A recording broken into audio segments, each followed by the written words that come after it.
Welcome back to This Week in Agriculture. I'm still with Anna.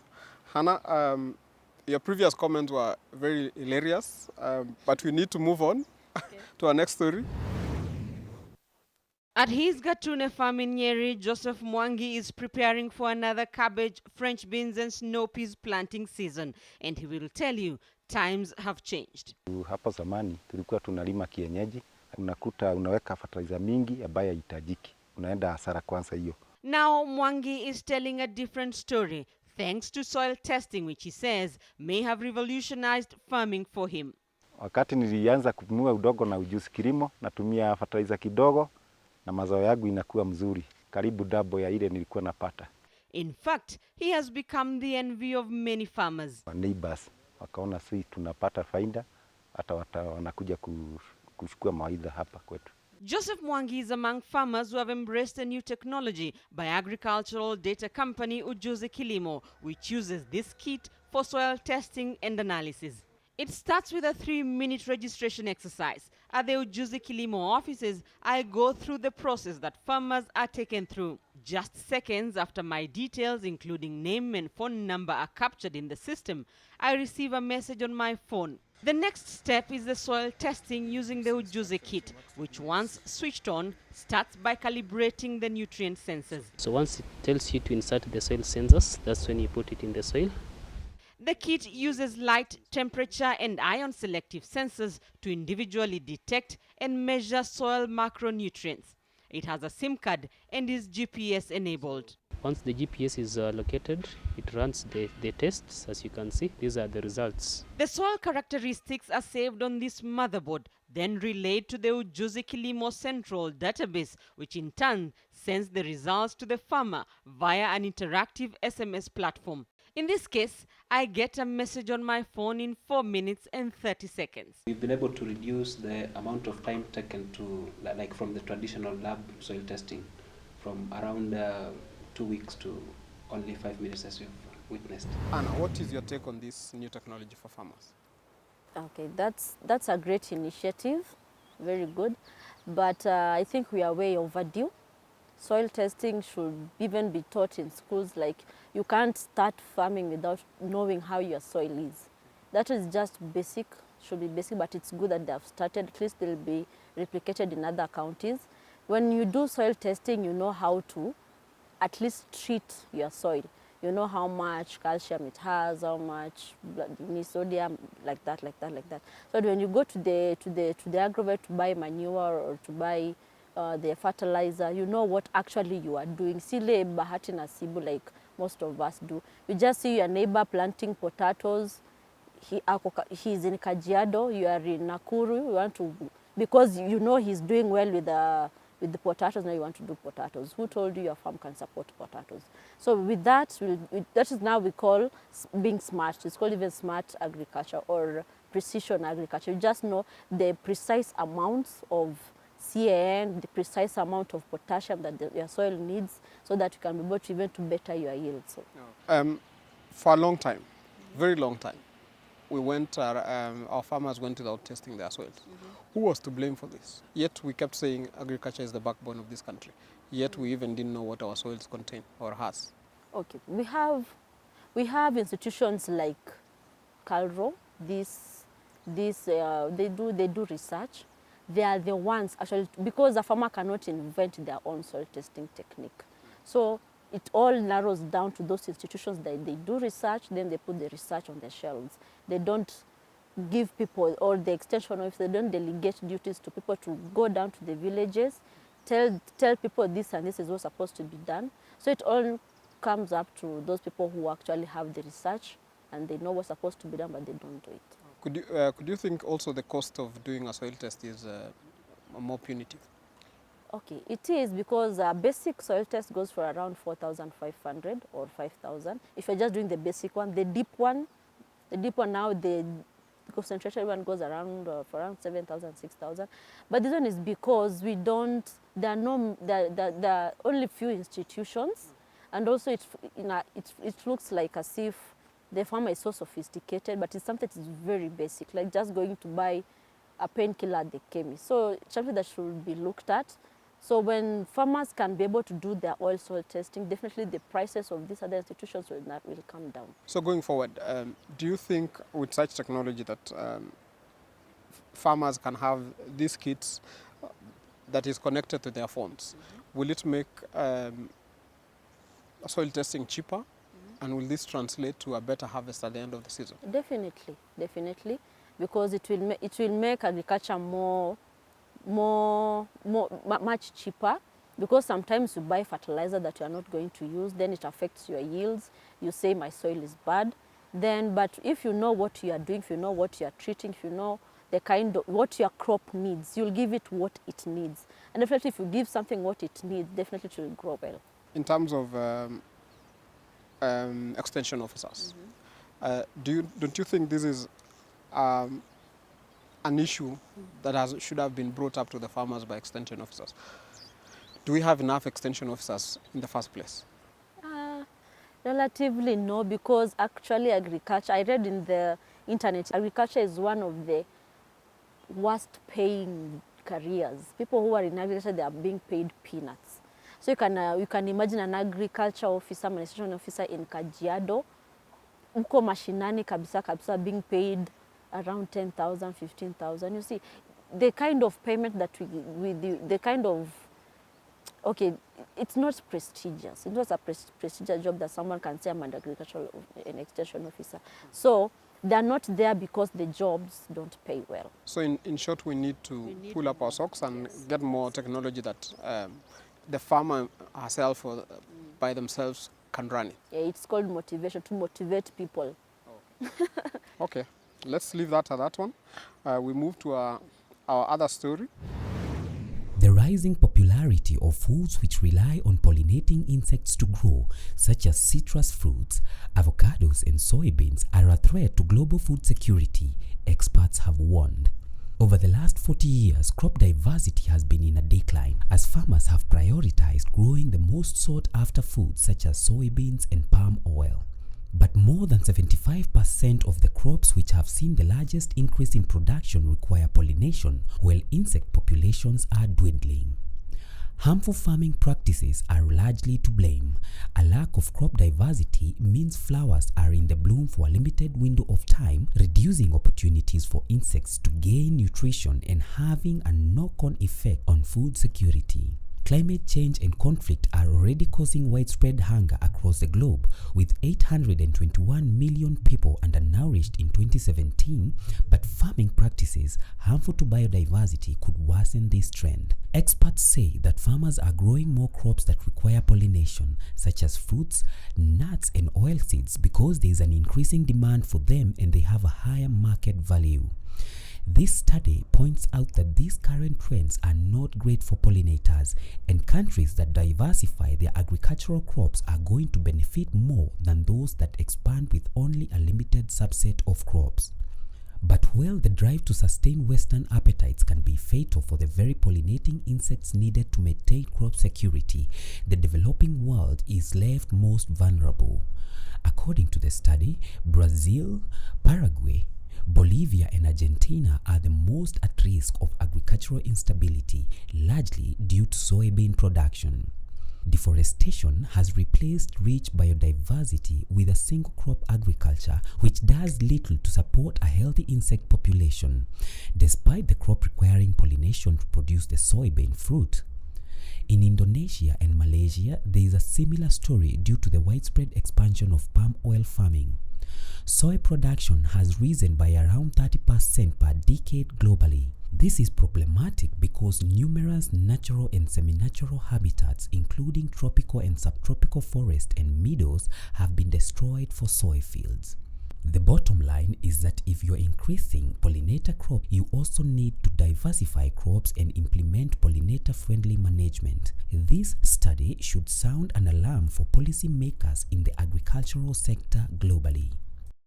This basically what this story is all about is we are growing crops that no longer flower.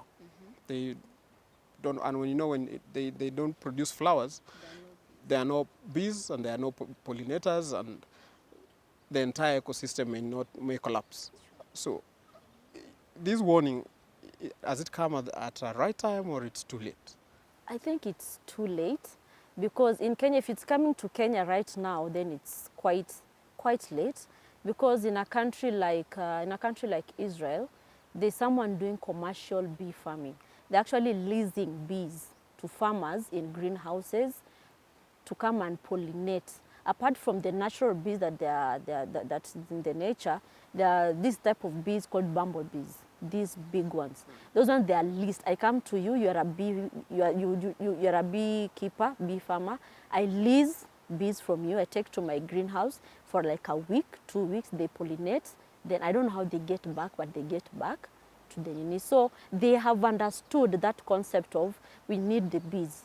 And Israel being 3/4% is a desert, you can understand that they are like 50 steps ahead of us. So we need to come up with ways of commercializing beekeeping and sensitizing farmers on the need of, or even if they are growing those commercial crops, they also do a little bit of citrus, these flowers, because the whole concept will come down on us when it's too late. And we are trying to boost our food security, so that is where the problem comes in. Talking of greenhouses, we've seen the mushrooming of greenhouses all over the country. Yes. And you've mentioned that in other countries, people lease bees to use them in their greenhouses.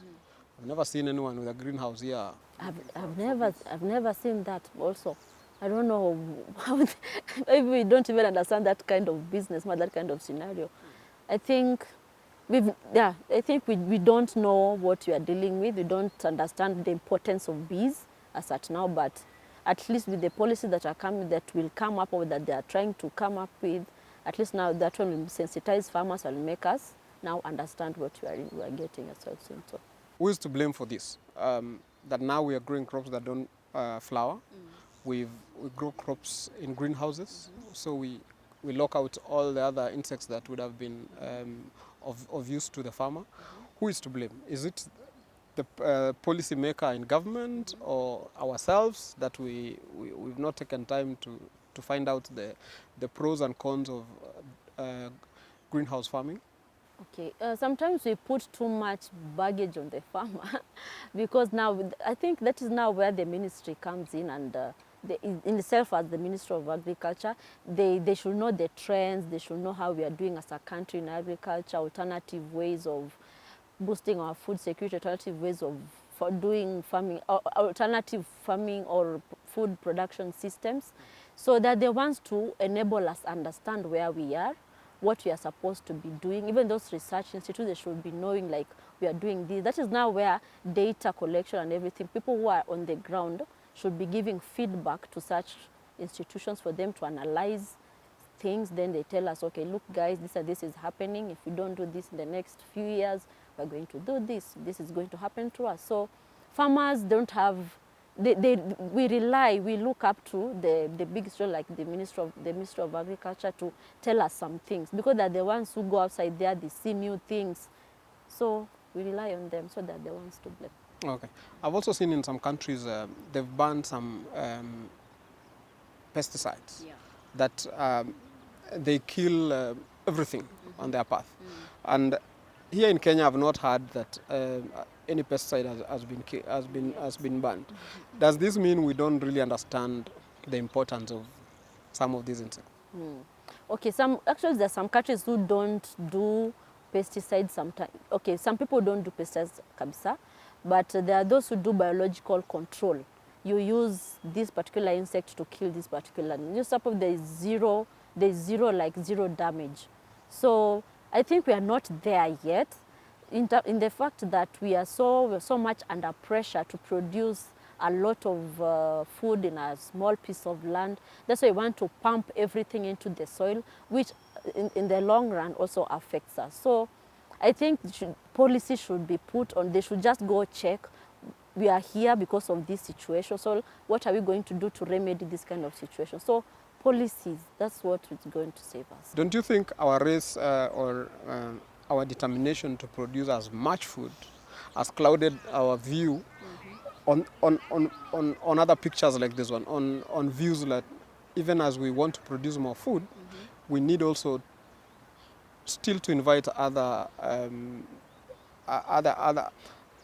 other players in the ecosystem, like the bees, to help us produce that food.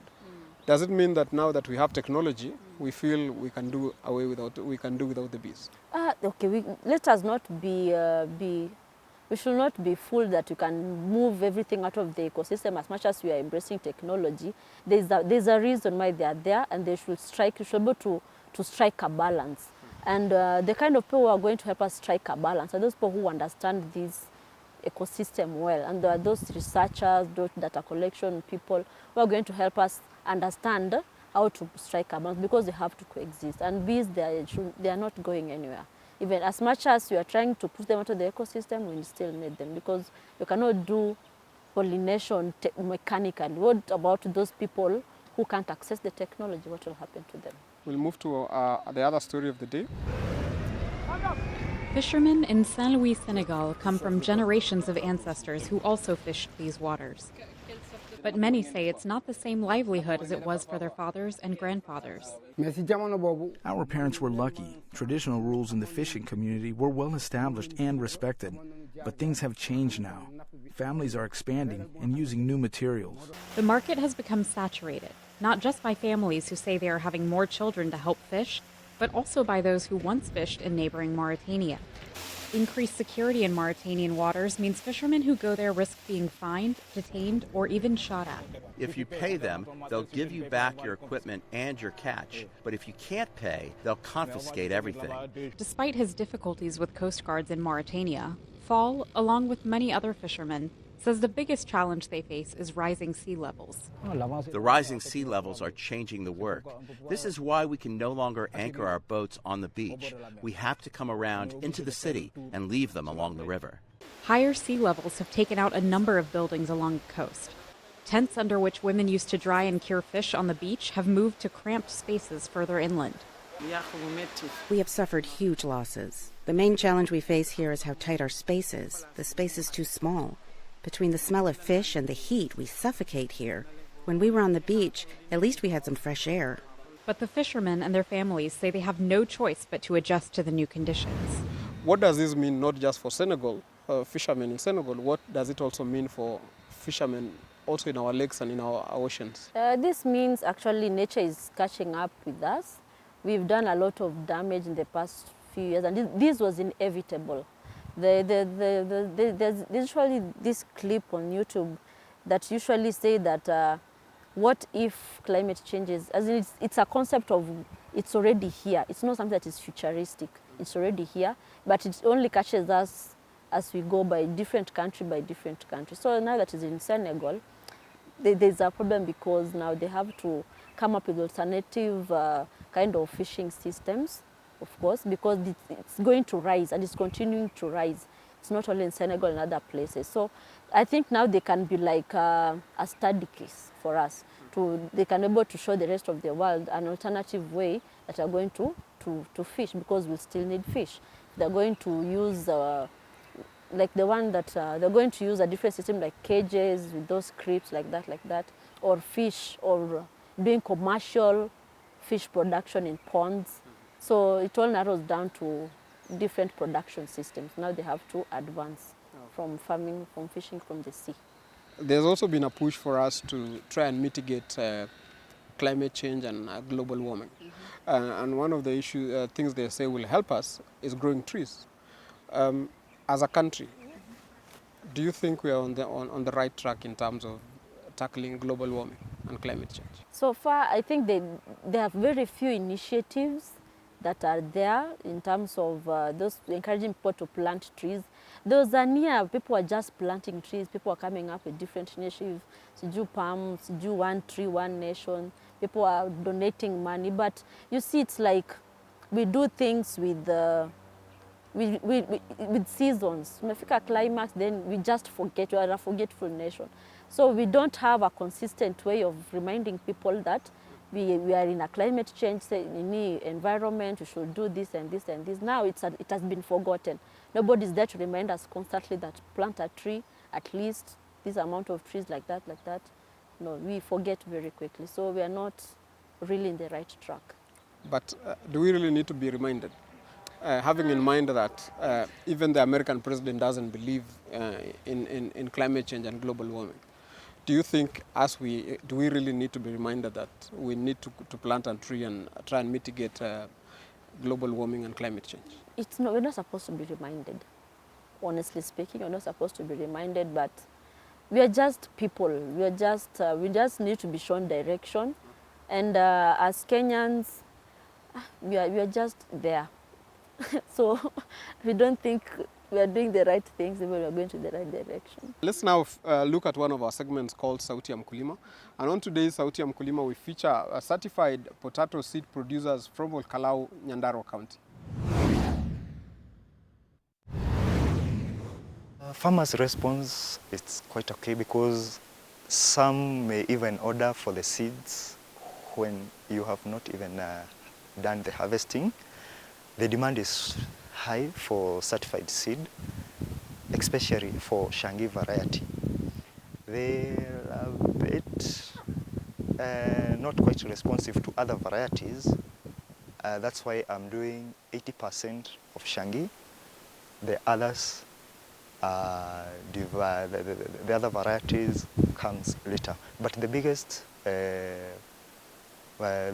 demand is from Shangi variety, which is of course demanded by the consumers in the market. Could be we start with harvesting. At harvesting time, it's very, very important to ensure that you have as few tubers as possible which are bruised, because whatever is bruised cannot be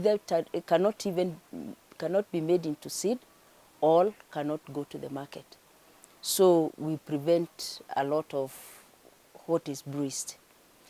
Then it's also very, very important at harvesting time to ensure that whatever tuber that is deceased, if at all there is any tuber that is deceased, is removed from the lot that goes into the store. Immediately the tubers get into the store. It is very, very important that a lot of care is taken. First and foremost, they have to be sorted. All the tubers has to be sorted and graded. For seed, we grade into 3 different sizes. There is the egg size, there is the size that comes after the egg size, and a size that is slightly bigger. Before, when I was cultivating the potato, and I was not knowing how to cultivate it. But now, I see a big difference in this way. I know how to cultivate the potato. First, I didn't know how to analyze the soil. Second, I didn't know how to arrange the seed. I didn't know how to know the diseases which is making me to drop from yield of the potato. And then I didn't know where, if I cultivate, where am I going to sell my potato. But now I know. If I plant the potato, if it is Panamera, Shangi, I have my person who can buy for me, and I know I'm going to get the money, because now it is now have the customer to buy. But before, I didn't have the customer. I was just planting, just for eating. That is it from This Week in Agriculture. Thank you, Hannah, for your insights. Until next time, goodbye.